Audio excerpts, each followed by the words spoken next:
Hello and welcome to episode 85 of HD Movie Talk. Wow, we've been doing this for a long time. I am your host, Oof. Beans, and as always, I'm joined by my wonderful, beautiful, and glorious co-host, Booster Gold. Hello. Harlan Duffy, hello. Hello. That was a joke for our Vizio listeners. Oh man, Our we Vizio we listeners, as we we always joked our Vizio listeners so good. Yeah.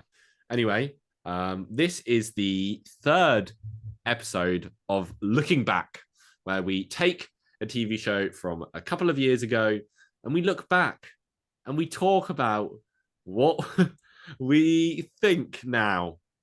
Yep. And today we're doing our first ever double feature. I'm the double, Harlan's the feature. What does that mean? I don't know, but I would any day take feature over double. Okay, I'm double your feature. And we're talking about The Mandalorian. The Mandalorian seasons 1 and 2, but not the Boba Fett episodes. No, not the Boba Fett episodes. Can you just give me what your thoughts on The Mandalorian was when it first came out? I did not watch the Mandalorian.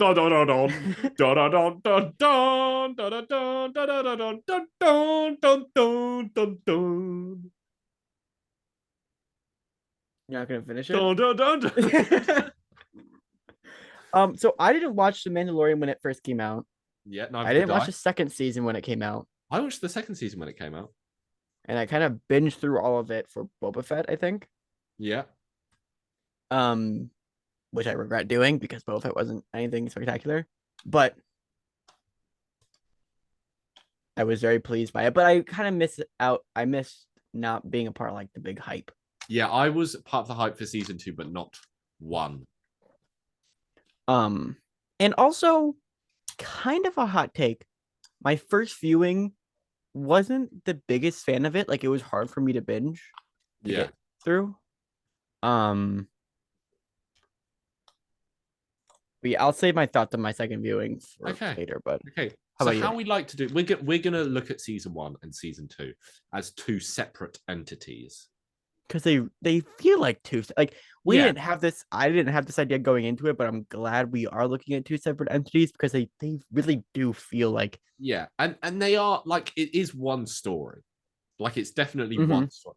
Like I think season 3 is going to be even more separate Yeah. because like it's like we've kind of come to the resolution of the story here. But but yeah. So also just to chuck in a bit of fun because I found it interesting. This TV show compared to like any other TV show that I spend a lot of time thinking about has some real big name directors involved. So for every episode, I've written down who directed it, just for point of interest. Quick trivia question for you: How so? Jon Favreau is the showrunner for this. Yes. How many episodes in season 1 do you think he directed? 2. 0. Oh, interesting. Yeah. Anyway, we start off with episode 1, The Mandalorian, directed by Dave Filoni. And what I've got here for the summary is Mando looks for a target for the Empire in return for some Beskar, who ends up being the child. In the process, Mando meets Kuel and then IG-11, who he shoots. That's excellent first episode. Yes. I think it sets the tone of the movie really of the show really well. Yeah. It's a good setup for Mando, like the opening of him like going into that bar and just wrecking the place. Yeah. I can bring you in warm, or I can bring you in cold. Also, this show, I feel like, is significantly better, even within the first episode, than any other big franchise streaming show. Even It's been released since. Peacemaker? In terms of like budget and like scale. Yeah, and like the CGI. Yeah. This isn't a big factor, but the CGI in this show is insane for being a TV show. Like you look at like the Yeah, Marvel stuff and you kind of like, oh, that didn't look great, but it's a TV show, so I'm willing to forgive it. You don't get that in this show. it's Star Wars. It is, and like the Book of Boba Fett does look just as good. That's Like, true, but it's the despite same team. yeah, despite what issues you may have of it, looks just as good. But we're not here to talk about the Book of Boba Fett, although I'm sure we will at the end. Yes. Yes. Yeah. So this is the first thing to really like pioneer the volume. Yes. Which is instead of using green screen, they just use a massive screen, which has pros and cons, but it works really well here. And I think episode 1 is a good opening. And man, I wish I watched it when it first came out and I had that Baby Yoda surprise. Yes, me too. Like that would have been you'd been like, oh. But I think we're probably definitely gonna get some of that with this new season. Yes, which I'm looking forward to. Yeah, but I think like nothing would be able to like go up to that because like it's something like this show's completely new. You don't know what to expect, and then you get something which is surprising, but also you can't explain it. Like it's an interesting reveal because it's not like he opens it and he goes, "Oh look, it's I don't know, something we know." Anyway, episode 2 is called The Child. It was directed by Rick Famuyiwa. He's the only name out of all the directors that I actually didn't recognize before going through them. Yeah, I don't remember that name either. But he's done a few episodes of this. He's done like a bit of Better Call Saul as well, which I found interesting. But the summary to episode 2 is as Mando tries to return with the child, he discovers the Jawas have stripped the Razor Crest for parts. To get the parts back, Mando slays a mudhorn and in the process discovers the child's abilities. Yes. Does Mando gets his armor in episode 3? Yes. So he's still in his brownish stuff here. I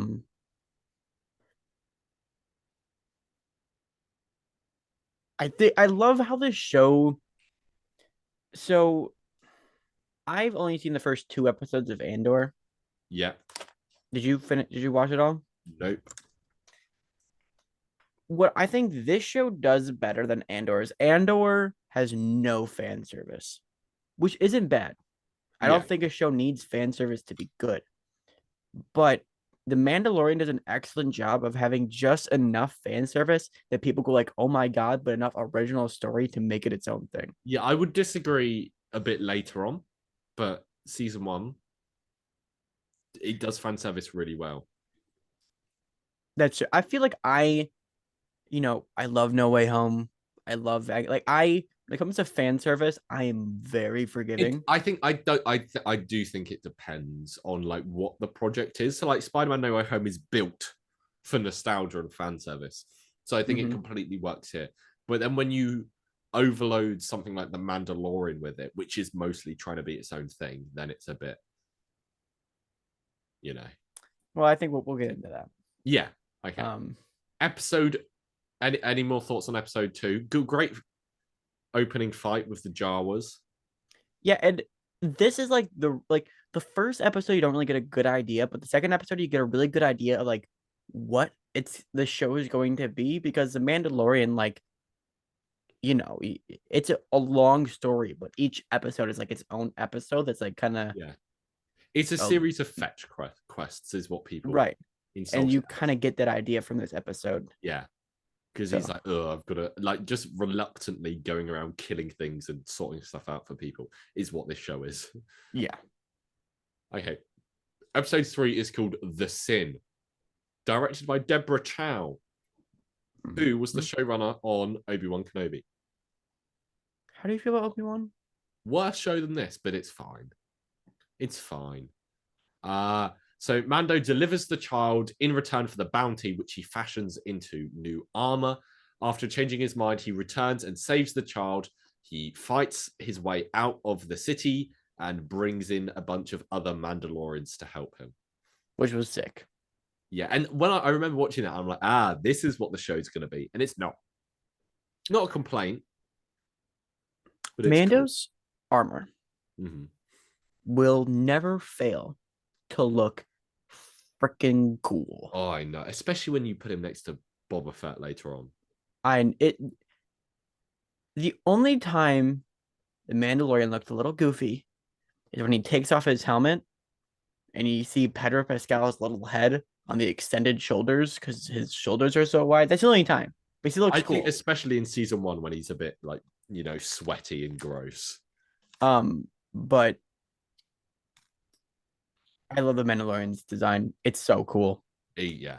And I really like the whole thing with this episode, where I think this episode especially, you really find out quite a bit about Mando's character as he, goes back for the child and he fights off the Imperials, and then he, escapes the planet. And there's some really good stuff with Carl Weathers as well. Mm-hmm. Who we will get to later. You ready for episode 4? Yes. Can I complain about something here? I wouldn't have noticed this if I didn't write these summaries for every single episode. But they're all called The Something. So far we've had The Mandalorian, The Child, The Sin. There are 2 episodes in season 1 which don't have The. And then all the other episodes, all 16 episodes of this show do. Are they like landmark episodes? No. So this episode 4, is called Sanctuary. You could call it The Sanctuary, and it would make no difference. You mean Sanctuary? Yeah. Okay. Anyway, this episode is directed by Bryce Dallas Howard. Like, I've never seen her direct something that isn't Star Wars, but every Star Wars episode she directs is incredible. Yeah, she's very talented. It's so weird. Like, her dad's Ron Howard, so I guess that makes sense. But still, it's incredible. Like, Ron Howard, I think, is one of the biggest director-actor combos, because there are a lot of... Ron Howard is one of the few director actors where I see him as an actor or a director. Because what do you see him as an actor in? Just like he's done sitcoms and Arrested Development and stuff like that back in the day. Oh, I've only seen him in Arrested Development, but that was like a joke. What I mean is, like, when I see, like, when George Clooney directs something, I go, "Oh, there's an actor directing this." Or when, okay, I get what you mean. I mean, no, Taika Waititi actually. Anyway, Mando hides out on a remote planet where he meets Cara Dune. Together, they help a village defeat raiders with an AT-ST. Mando thinks about staying there forever, but leaves when he realizes the bounty hunters know that he and the child are there. Yes, this is a good episode. We get the guy who is also in WandaVision and Don't Worry, Darling. Yeah. I think his name's like A something.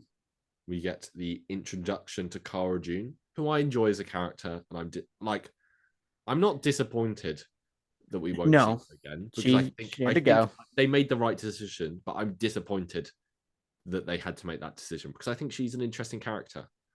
She is. And I think she is a good addition to the group of Mando and his friends. Yeah, I'm interested to see what they do with her. And yeah, they future projects. Just not mention her though. They could get away with that, I feel. Yeah. Anyway, yeah, I really like them taking down the AT-ST. I think this episode also, you get a real good insight into Mando's character, about him wanting to stay on this planet. But episode 5, The Gunslinger, also directed by Dave Filoni. After a shootout, Mando flies to Tatooine to repair his ship. To pay for the repairs, he hunts down Fennec Shand with the help of an inexperienced bounty hunter. His partner shoots Fennec and then turns on Mando before Mando defeats him and leaves Tatooine. I was left for dead on the desert planet of Tatooine. Okay, I have a hot take. Tatooine, yeah? This might potentially be my least favorite episode of the season. Really? I think it's definitely... I could see it. Yeah. Why is that? But it's just because it's just fine. Yeah. Like, this episode, out of any of them, I'm just I don't really find myself connected to the kid that turns on him. Yeah, definitely. I do really love the random lady on Tatooine. That's true. We do. Is this her introduction? Yeah. I do love her, but she gets better. Yeah, So that's true. There are more episodes I like her more in. That's true. Yeah, I can agree with that. Episode 6 is called The Prison, also directed by Rick Famuyiwa. For some extra cash, Mando helps a crew of old friends who are headed off by Mayfeld to free a prisoner of the New Republic. Mando has to fight these teammates one by one after they turn on him. That's the episode. So I don't know. Are you familiar with Bill Burr? Not before The Mandalorian. I have become since this. Okay. It is so wild seeing him in this show. Breaking Bad, it's a little forgivable because like it's kind of a funny show and it's in the real world. This is crazy. He does good though. He does good. I love him in this show. I think this might be my least favorite episode of the season. How so? Just because I feel like it does come a bit out of nowhere and it is a bit inconsequential. Yeah, I don't disagree with you there, but I think I find this one has a leg up on episode 5 just because Bill Burr's in it. Yeah, and it's got some good action, I think. Yeah, like that one fight scene between like that red guy and Mando was cool. Yeah. When he like kind of ate the fire. I just didn't see the point of Mando going back and visiting these old friends who we never really care about again. Yeah, that's fair. Okay. Episode 7 is The Reckoning, directed once again by Deborah Chow. Realizing they will always be hunted, Mando returns to Navarro to defeat the Imperial faction once and for all. He enlists the help of Cara Dune, Keel. I never know how to say that guy's name. I really like him though. Reformed IG-11, and then later Grief Karga. He pretends to have been captured before Moff Gideon attacks and pins them down. Keel is killed and the child is taken. I have spoken. It's Mark Hamill, right? Is it? I'm pretty sure that's the voice of that character is Mark Hamill. I didn't know that. I'm gonna check that now.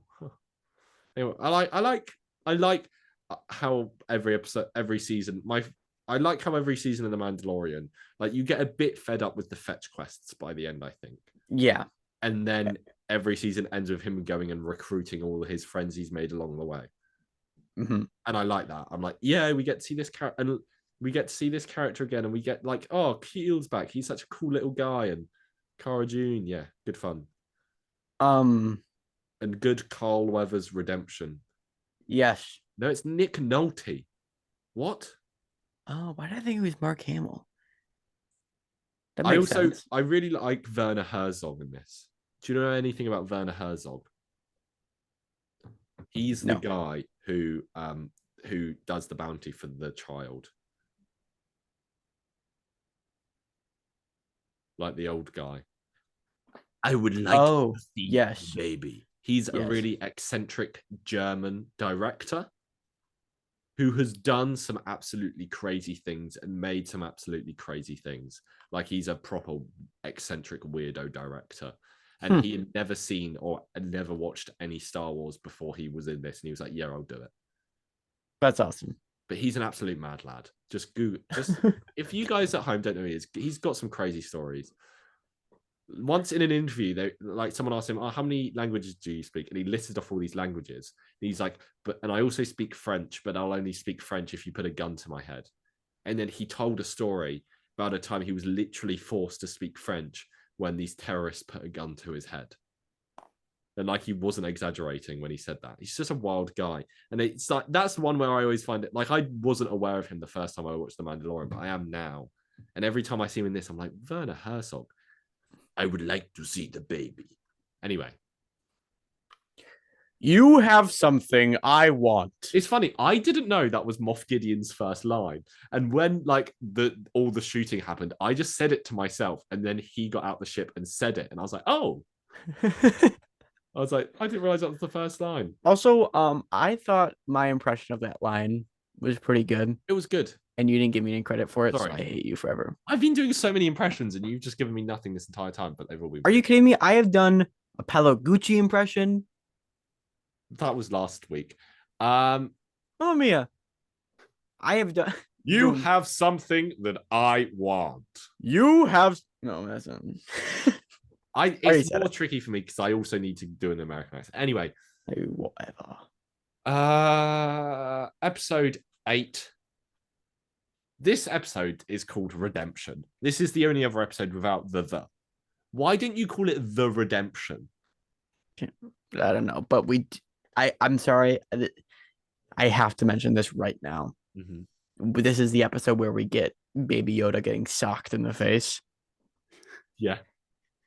Great scene. I love that scene. And directed by Taika Waititi. Really? This episode's directed by him? Who also appears in it, obviously, as IG-11. Right. Both his performance and his directing here is the most toned down I've ever seen him, and I'm not complaining at all. Because he had to. This is Star Wars. Oh, that's true, actually. If this is him directing a Star Wars TV show, imagine what his Star Wars movie is going to be. Well, I imagine it's toned down because, like, you come on as a director for a season finale. You want to respect the rest of the show. Well, no, I'm not saying I'm surprised it's toned down. I'm just saying I'm surprised he did it. Oh. I really forgot how cute Baby Yoda is. Yeah, I've got some thoughts on that coming up, but yeah. The opening with the Scout Troopers is great. Anyway, yes. IG-11 saves the child, and Moff Gideon proves he knows intimate details about them all, including Mando's name of Din Djarin, which he hasn't heard since he was a child. They fight, and Din is severely injured. The child saves him, and then IG-11 removes his helmet to care for him. They all escape and find out most of the Mandalorians have fled. Din is told of the Jedi before fleeing off planet as IG-11 sacrifices themselves, and Din gets a jetpack. Yes. So happy he got a jetpack. He's so freaking cool with the jetpack. Yeah. I really liked it in episode 3 when he just looks out the window and he goes, "I've got to get me one of those." Yeah. Does not sound like Pedro Pascal. I gotta get me one of those. I didn't realize until he took off the helmet and started talking that like his Mandalorian voice is so different from his normal voice. Yeah, it's similar though. Yeah, no, it was just seeing the lips. I was like, wow, this is weird. And we also get at the very end, but we get a good scene with Mando taking down TIE fighter on a jetpack. And it's sick. And then we think Moff Gideon's dead. But we didn't, because it's Giancarlo Esposito. What do you think of Giancarlo Esposito in this? He's great. Yeah. Have you heard his story about how he accepted the role? No. So they offered him the role and he's like, I don't care about the money, but I have one requirement. And I think it was like Jon Favreau. He's like, what? He was like, I need a cape. And they're like, deal. We'll give you one of those. You look sick with the cape. Moff Gideon's cool looking. I do think. Okay, do you want to do a quick little ranking? I think this is my least favorite of his 3 TV villainous roles. So we have Gus Fring, Stan Edgar, and Moff Gideon. Okay, I agree with you, but that's obviously the other still two like an A. Like it's still great. The other, obviously, Stan Edgar, I really enjoy. I think Stan Edgar's underrated, is what I'm trying to say. Yes, I really like Stan Edgar.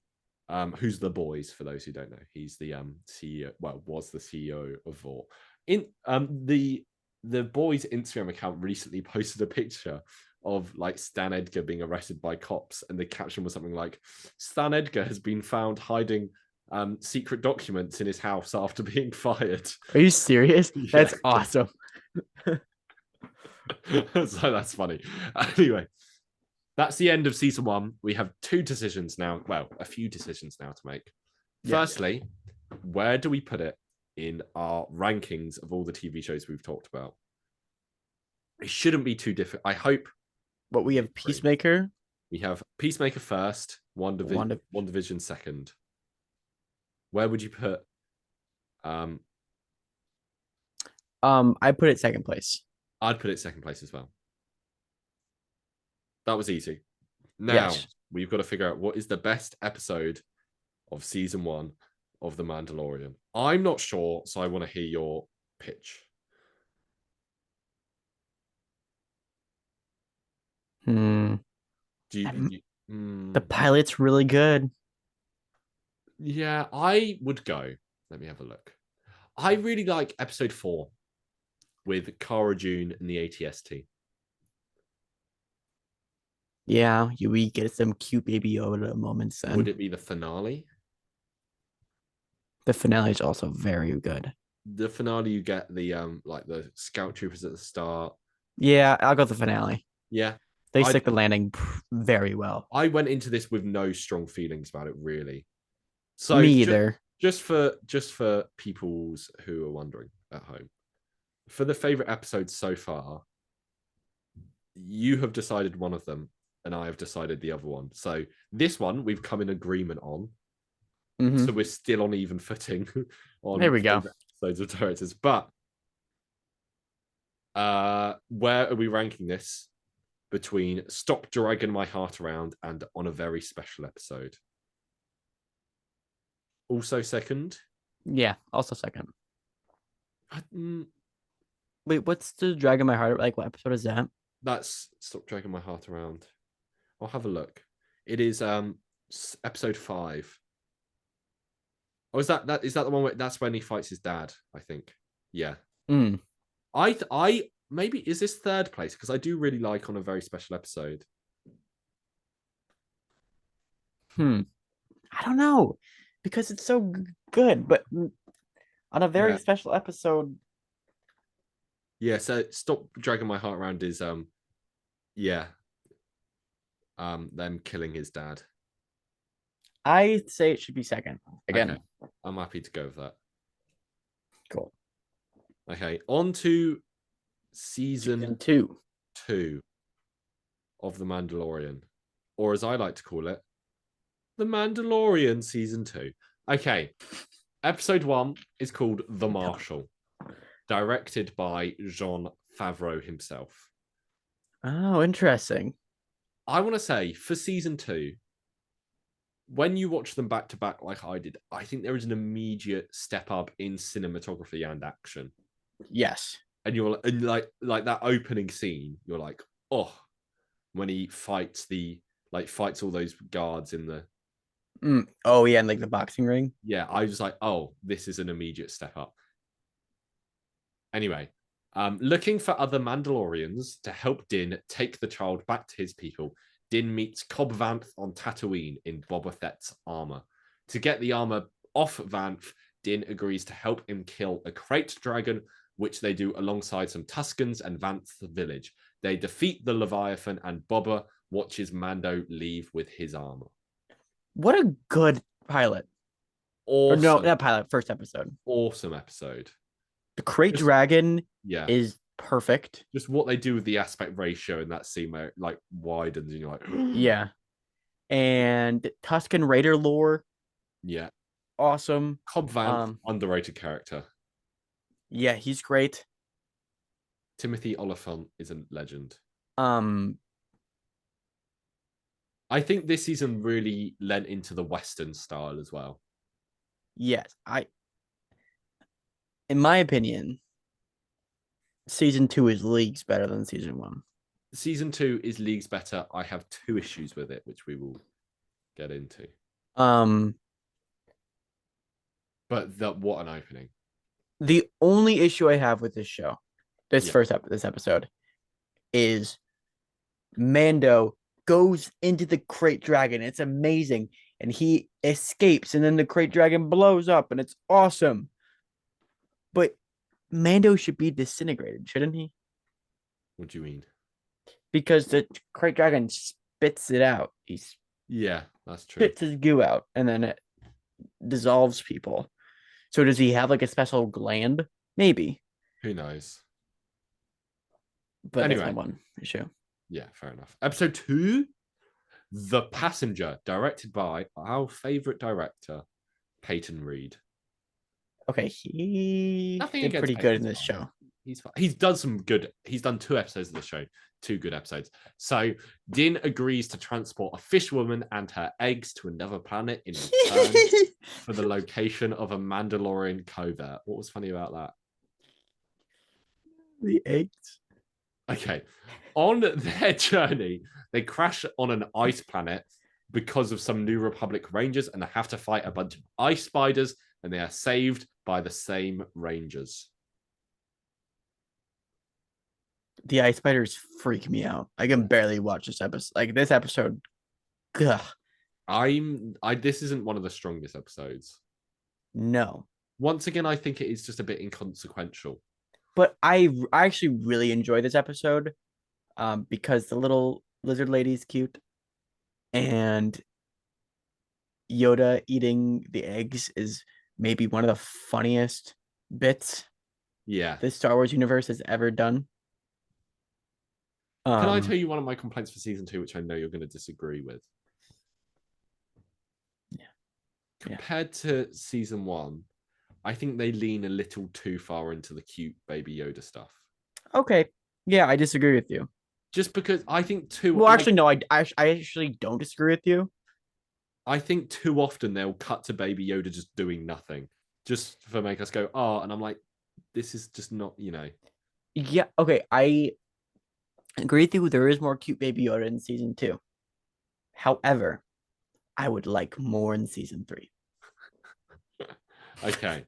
Episode 3. I think that proves where I'm coming from. The Heiress, directed by Bryce Dallas Howard. We get. Do you ever watch Corridor Crew? Yes. When they analyzed one specific scene from this episode where the Razor Crest gets pulled from the water. Yeah. And it, according to them, it is a extremely impressive scene that you don't catch your eye at CGI, and it's just so impressive. And I was really watching closely during that scene. So I just had to mention it. Do you know when the Mandalorian falls into the water? The Mandalorian or the Razor Crest? Sorry, the Razor Crest falls into the water. That's a reference to a Ron Howard film. Really? Yeah. And that's funny because Bryce Dallas Howard directed this, so it's cute. That's cute, right? Making a reference to your dad's film, Oh, nepotism, cute. And then the lizard mom meets the lizard dad. It's very cute. Yeah. Their character designs for the lizards, I feel like, are perfect. By the way. Yeah. Anyway, well, what I've got written here for the plot is Din meets Bo-Katan and a group of Mandalorians who remove their helmets and explain the way of a cult. In return for the location of a Jedi, Din helps the Mandalorian reclaim weapons from the Empire. I love the lore this episode adds to Mandalore. Yeah. And all that. Bo-Katan, when she was introduced, I think that's like around the time where I stopped watching Clone Wars when it was coming out. Same, yeah. But it's cool. And I think she is incorporated well into the show. Yeah. It's a homage to Apollo 13. Sorry, I wanted to check instead of just saying something vague. I like it when, like, what my favorite thing about season 2 is Mando being challenged about the way and the Mandalorian creed.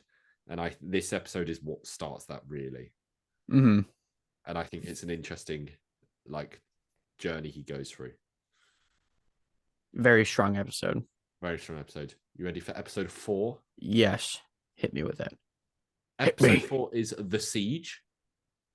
Okay. I didn't know this guy had directed any of this show. Directed by Carl Weathers.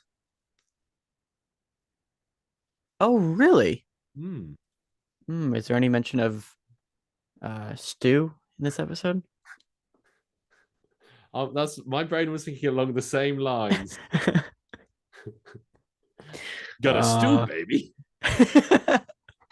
I can't see Carl Weathers without thinking about Arrested Development now. Me either. It's so unfortunate. Rocky, now I think Arrested Development.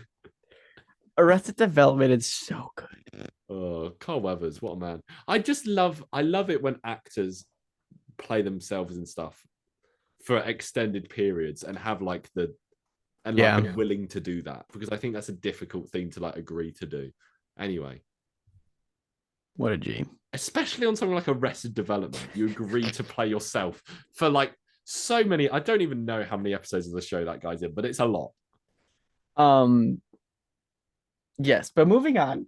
The Siege. Okay. The Siege. Din returns to Navarro to fix his ship. While there, he helps Cara Dune and Grief Karga take down an Imperial outpost. In the process, they find out Moff Gideon is alive and wanted the child for experiments. An Imperial informant hides a tracker on the Razor Crest. I think one cool little bit of this episode was kind of how they talked about experimenting on Jedi. Yeah. And finding stuff about that. And then like that carries over into Obi-Wan as well. Uh-huh. I like the new lore that they're adding across all the shows. I think is really cool. Okay, here's a question for you. Yes. How much into the prequel stuff do you think this show's going to go? No, sorry, into the sequels. Because they're going the like this is clearly, people say, oh, the Mandalorian's going to overwrite the sequel trilogy and delete it from history. Shut up, no, it's not. Like they think in universe it's going to like retcon the sequel trilogy. No, which it would be really cool if like Moff Gideon was the creation and like sort of behind the creation of like the New Order. Yeah. Or like he was being controlled by the Emperor or something like that. It's interesting, but so Grogu is being used to create the Emperor. Obvious, like to create the clone of the Emperor. And in the season finale, when Din goes to get Grogu back, he says, oh, I've already got what I want. I've got his blood. So right. Is there going to be a bit in season 3 where they have to go and like get some blood off, you know, they're like, oh no, they're going to use Grogu's blood for bad stuff, and they go and get it off him? How far are we going to like see the Emperor in like season 4? That would be kind of cool, don't you think? Now I've said it out loud, it would be cool, but I don't know how they would do it if Mando knows Luke. Wouldn't you go, oh, I saw this guy who uses the Force that's true. in a robe and he's really old, you know? But you know, like the only way that would the sequel like trilogy there. Yeah. Filling in the gaps. It would be interesting. I want to see. Oh, this is totally getting sidetracked, but I want to see like an adult Grogu. So bad. That'd be so cool. Anyways. Definitely. I think he's going to start talking very soon. Yeah, he's close. He's got to. You've got to do something else with him. Anyway. Yes, that is The Siege. You ready for episode 5? Yes. Directed by Dave Filoni. The Jedi. Din arrives on Caladan seeking out the Jedi. Din takes a bounty for the Jedi from the local magistrate and finds Ahsoka Tano. Ahsoka assesses Grogu and says he can be trained, and he can't be trained as he is too attached. Din helps Ahsoka save the village in return for help finding another Jedi, and gets a Beskar spear in the process. I freaking love this episode. Okay, thank God. I love this episode as well. This episode's sick. Ahsoka Tano, even though we've already seen this in episode 4 when Bo-Katan was like, say Ahsoka Tano will be there, I was like, oh yeah. And then when this episode with the white lightsabers and her kicking butt and Rosario Dawson, so good. There's always a special magic quality added to Star Wars when you get a lightsaber chucked in. Yes. Like lightsabers are in Star Wars so much, but every time in the show a lightsaber ignites, I'm like, oh, it's a lightsaber. Yeah. They call it a laser sword in this episode, though. They do, but that's kind of like they call it a laser sword in the original trilogy a lot. I think. Yes. What do they call it a laser sword in? There's one thing where they keep calling it. George Lucas always calls it a laser sword. That's it. but he calls it a lightsaber in the prequels. I don't know. It gets me angry. George Lucas refers to it as a laser sword. I think, What? like in interviews and stuff, he'll call it a laser sword. Irritating. I'm googling laser sword versus lightsaber. Um, this episode's so good. I love learning Grogu's name and then how Mando uses that for like Grogu. Yeah, he goes, yeah, it's cute. Do you know what is the best part of this episode? What? Like the two main influences of Star Wars as like westerns and old samurai films.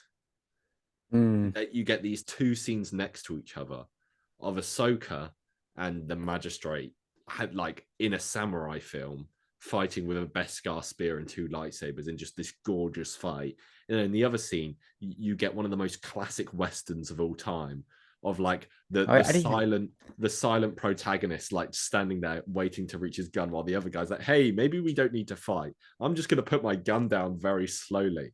And then it's the quick draw and Mando kills him. And I'm just like, this is Star Wars. Yeah. I didn't even think about it like that, but it's so true. These two scenes next to each, I think I read that online at the time. I don't think that's an original thought. It's something I thought about at the time. There's probably like a 30% chance it's an original thought. Okay. I just it's just two great scenes next to each other. Yeah. Okay. Ahsoka Tano looks great too. Like the way they aged her and she doesn't look like she does in the cartoon, but I don't know. It's great. Yeah, I'm looking forward to that show a lot. Me too. Have they already shot it? Yeah. Hayden Christensen's said to be in it as well. Whatever. Force Ghost. Do you know? Okay. Can I complain about the Book of Boba Fett for a moment? Are you gonna? Oh, no, not yet. No, Unless it's really quick. This isn't my main complaint. It annoys me that in the Book of Boba Fett, Luke and Ahsoka already know each other. In Ahsoka, we need to get a flashback to the first time. Yes. Okay, I agree with you. Because that is such an impactful Star Wars scene, I think. Anyway. And like, because Luke can be like, oh, Anakin did turn good in the end. Like, there was good in him. Imagine how that would make Ahsoka feel. Okay. Yeah. Episode 6 is called The Tragedy. Oh my god. Directed by Robert Rodriguez. And do you know why I know that name? Rodriguez. Yeah, I stumbled over my words. He directed a lot of the Book of Boba Fett. Yes, he did. And he's done a lot of other stuff too. Yeah. So Din Djarin takes Grogu to the Seeing Stone in hopes that a Jedi will come. While there, Boba Fett and Fennec Shand arrive wanting Boba's armor. While they barter, the Empire arrive and fight the free bounty hunters. They destroy the Razor Crest, and they kidnap Grogu with Dark Troopers. Din, Boba, and Fennec plan to save the child and recruit Cara Dune. Very good episode. How cool is Boba Fett? Oh, Boba Fett, so cool. Just. Oh. I remember when this episode first came out, there was like backlash of people like saying Boba Fett because he's a bit, because he's not as lean as Pedro Pascal, but he is so cool in this episode. He is very cool. This is the Boba Fett I'm sure in this one episode we spend more time with Boba Fett than we did in the original trilogy. Like, I don't have the numbers in front of me, but I feel like that's true screen time wise. Boba Fett, he's cool now. Yeah. But I have an issue with Boba Fett. Go on. Is it? No, I'm not gonna... Okay, go on. And it's more of less who he is as a character, more like the idea of him. Because in the original trilogy, barely in it. But after the show ended, everybody was in such a hunger for Star Wars that they adored all the characters. And Boba Fett was cool. He was barely in it, but he looked cool. So people grew to adore him and make him a much bigger thing than when he was. Yeah. But Disney seems to feel like they can still get away with that. And like in Rise of the Skywalker, there's like it was that one girl who has like this gold helmet that kind of looks like Boba Fett's ship almost. Yeah, But yeah. like they did so much marketing for her. She's in the movie for like 10 minutes. And I think It's she's like funny how much like this entire show wouldn't exist if it wasn't for how iconic Boba Fett is. that's true. Like it's that mask, like the T shape of the mask is now so iconic and like so synonymous with Star Wars. Like, and also that when they made this show, I like when it was first being released, they're like, oh, but it's not Boba Fett in this show. It's I know. I remember being very confused, kind of like, well, then why would I care to watch it? exactly. But and he works, and I think they do a really good job building up to him with like showing him in episode 1 and just having Mando carry around this armor. And also, off topic, I really like how bad the armor looks on Cobb Vanth. Right. And then Mando just absolutely wrecks it when he gets the armor. And all the Imperials just start running away. And then he fires his rocket, blows up both the transporters, and I'm like, that's so cool. And then he goes, I was aiming for the other ship. So cool. Because he was. He was. And just what a legend. Like, I had no feelings about Boba Fett really until this episode. And this episode, I'm like, he's cool. And then I think my opinion went down a little bit in the book of Boba Fett. Yeah. But that's the point. We're not here to talk about that today. He's just cool. He's cool. Okay. Episode 7, The Believer. Another phenomenal episode. Directed by Rick Famuyiwa again. The crew bust Mayfield out of prison as he knows how to find Moff Gideon's cruiser. They have to go to an Imperial base, and to do so, Mando puts on some Imperial armor, and to access the system, Din takes off his helmet. This episode's great. Bill Burr's character in this is amazing. And I really love how he kind of sums up the moral struggle going on within Din. Right. And he's like, oh yeah, you're just a guy, like you'll bend your rules when the situation comes to it. This episode, the whole conflict of him taking off his helmet and then like Bill Burr's character respecting that, and then just so cool. And you get the bit with Bill Burr where he has to shoot that Imperial officer as well. Right. And just Pedro's acting when he takes his helmet off, how he just never pulls any facial expressions and he never makes eye contact, I think is really great. And it's some really solid acting. I don't know if you noticed, but he just kind of sits there like this, looking forward. And then someone says something and he doesn't move his head and he just like replies. Like he doesn't make he doesn't pull any facial expressions because he's always wearing a mask, and he doesn't make eye contact because he doesn't usually have to. Right. Interesting. I think it's some good stuff there from Pedro. And just I think you realize how good the mannerisms of whoever's in the suit is. Like, because it's not always Pedro Pascal. Right. But you realize the mannerisms are good when you recognize them when he's in the other suit. Mm-hmm. And I think there was a good action scene on top of the train or whatever. Oh yeah, with the pirates. Yeah, and then and then the explosion at the end of Bill Burr destroying the base. Also great. There's the bit where Mando falls, like is on the floor, and then like more pirates appear, and he just sighs and gets back up and then beats them all up. What a legend! He's just like.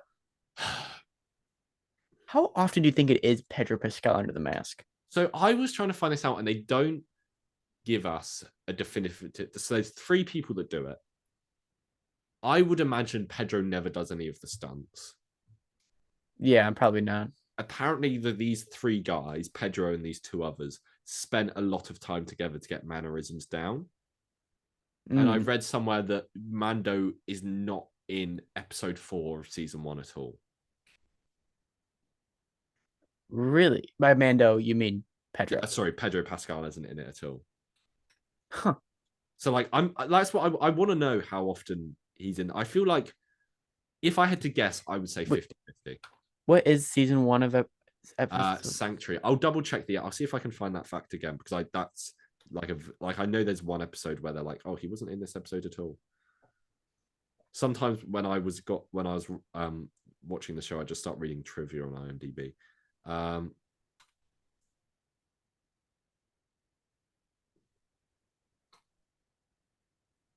So there's 2 doubles. Yeah, season 1, episode 4, Sanctuary. But like they've never really said how often he's in the suit and how often he isn't. Interesting. Which I'd want to know. Yeah. And I love the way this episode ends with Bill Burr like leaving because okay. Do you know, I really like I said, I like how each season of The Mandalorian ends with him going and recruiting a team. Yes. What I enjoy about season 2 is there's kind of self-fulfilling fan service. Like they'll bring back Bill Burr, Ming-Na Wen, Cara Dune, the woman from Tatooine. Like they bring back characters that appeared in season 1. Right. And you'll get excited because you're like, oh, I remember that character from last season and they were good. Yeah. And that's a great way of doing fan service because you're like referencing your own thing, and it just kind of shows the strength of the show, I think. For sure. I hope season 3 ends with Mando going and recruiting like 20 people. He's like, there's an army. He's like Boba Fett, like Fennec Shand, Cobb Vanth. All right, should we go into the finale? The finale is The Rescue, directed by Peyton Reed. The crew recruits Bo-Katan, who wants the Darksaber, and they board Moff Gideon's ship. They quickly take it over and save Grogu. Din wins the Darksaber in the process. They're surrounded by Dark Troopers, though, and all hope is lost until Luke Skywalker arrives. He takes Grogu with him. This is a amazing episode. Yes. I texted you while I was watching it. Was that what the... Yeah, I knew it would be about that scene, yeah. What did your message say? So, at the end of this episode, the end of the series, Din says goodbye to Grogu and he takes off his helmet, and then it's very, very touching. See? And then I texted Dean while that was happening as tears were running down my face. I was like, what did I say specifically? I said, gosh darn it, I don't remember the show getting me so gosh darn emotional. Because I don't think I got as emotional the first time because I was just glad to finish it. I think I just super binged it. Yeah. I watched this episode the morning it came out, and I have mixed feelings about Luke Skywalker. Me too, but why? In the moment itself, it is amazing. When you get the green lightsaber and it's Luke Skywalker being Luke, and then he's in there and it's Luke Skywalker, like the most iconic hero like of all time. I mean, he's probably not, but he's up there.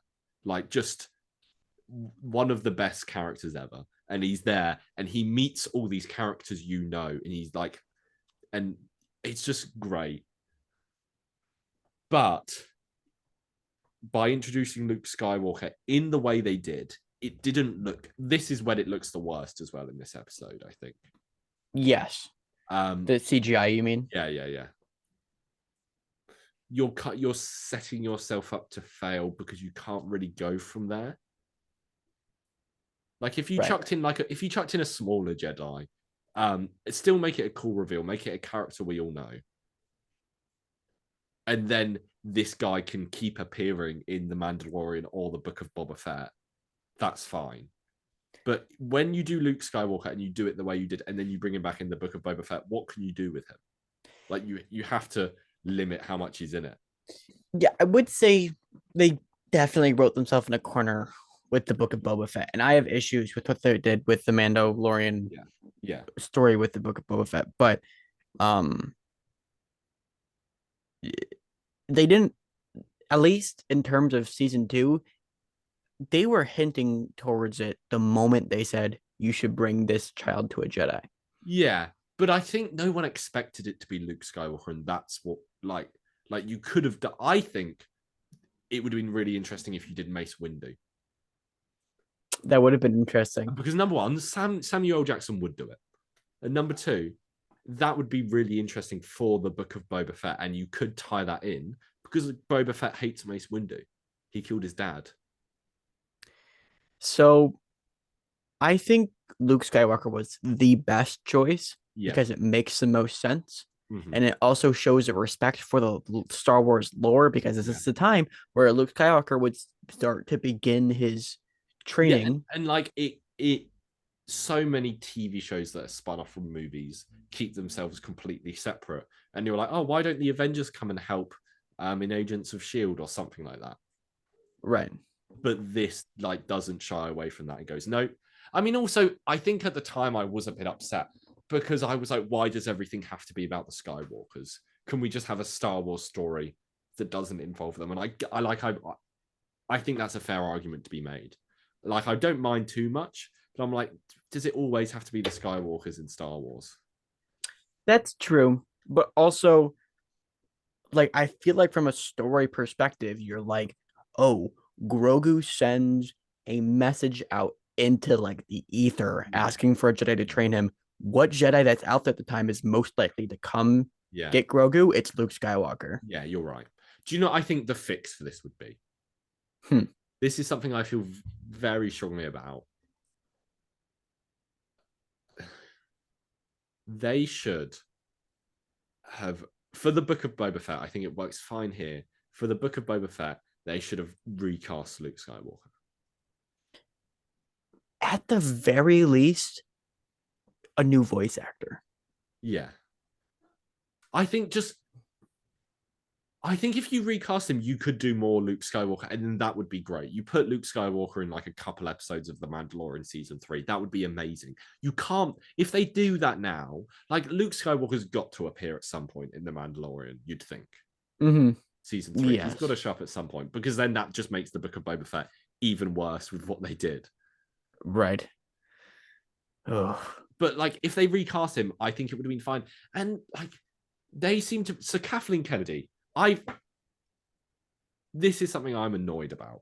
Kathleen Kennedy has said in interviews, like, looking back at Solo, we realized recasting our actors doesn't work, and we like shouldn't do that because it didn't work with Solo. And then she followed it up by going, anyway, go and watch our new TV show, Obi-Wan Kenobi, which stars Ewan McGregor, which is a recasting of Alec Guinness.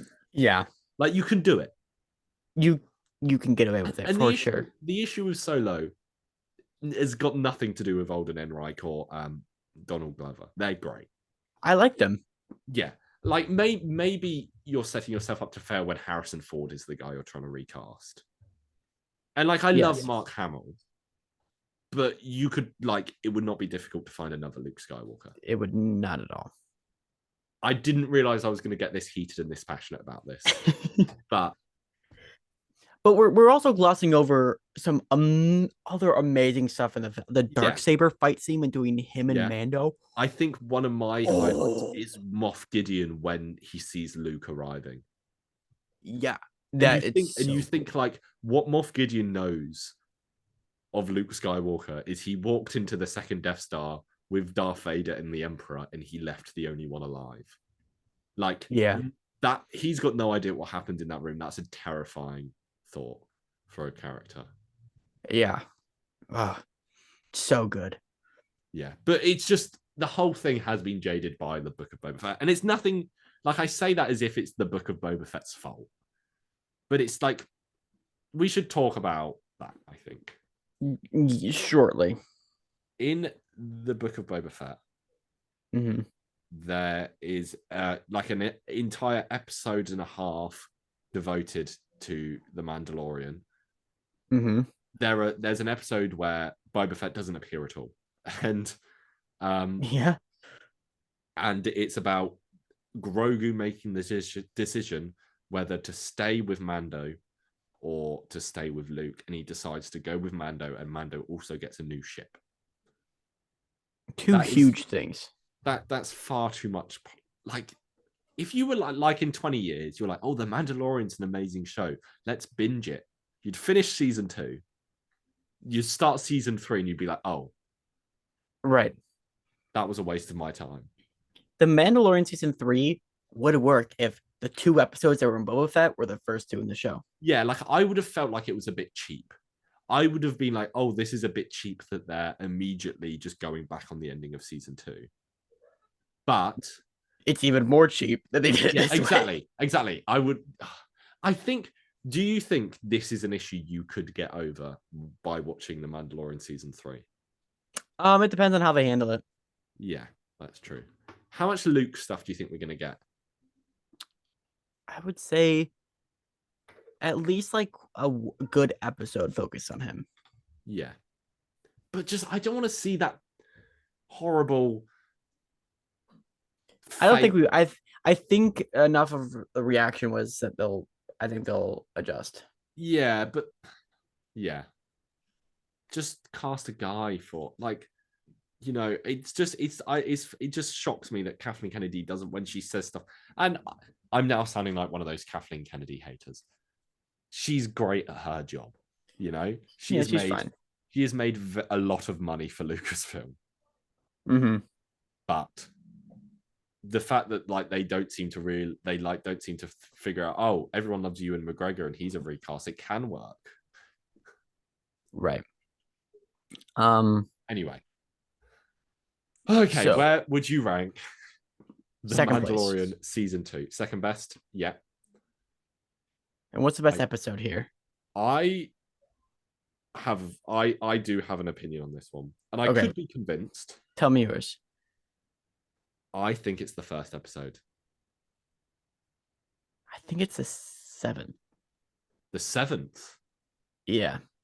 Yeah, I think the runners are 157, which is 5's Jedi. I could go with 5 or 7, I think, as well. Yeah. Do you want to go 7? I would. It's 5 or 7 for me too. I say 7 because we get such good insight about for Mando specifically and how he functions and what makes him. And it is a really good action scene. Yes, but in 5, we not only get some backstory of Grogu and those scenes, but we also get the Western samurai duels that you're talking about. What would you go for here? I say 7 because that's more of an iconic Mandalorian episode. I think 5 is very much like a Star Wars explosion.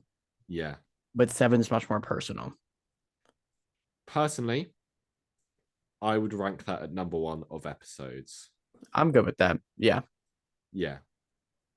Okay. Just so people know, our ranking of shows so far is Peacemaker Season 1, Mandalorian Season 2, Mandalorian Season 1, WandaVision Season 1. And then episodes goes Mando 2, Peacemaker 1, Mando 1, WandaVision 2, WandaVision 1. Yeah. Okay.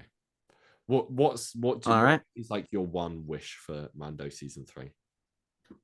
One wish is more Grogu cute scenes. My one wish is to have the plot not completely focus on Grogu. Oh, actually, I take that back. Some sick Darksaber scenes. Yeah. Okay. Yeah. My one wish is for it not to all be Grogu. Do you remember that one scene when he had the Beskar blade or whatever, and he was using it and he kicked it so it would come back around and he can use it like that? Yeah. Do you remember that time? Do you remember when he did that? That was freaking awesome. It's good action. Yeah. I think have Grogu there all the time for sure, but the plot doesn't have to be revolving around him this time. There's enough other stuff they've set up. Yes, that's fair.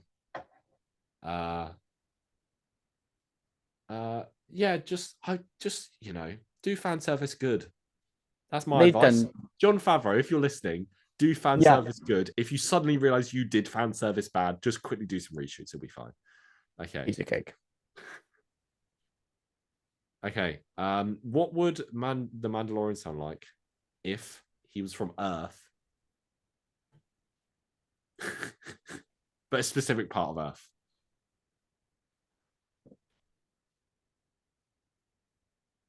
I don't know. What do you think you would sound like? Mamma mia! This Oh, is the Mamma way. Mia! I've been tasked to take you to the Jedi. Thanks for listening, guys. Adios. I think that was me.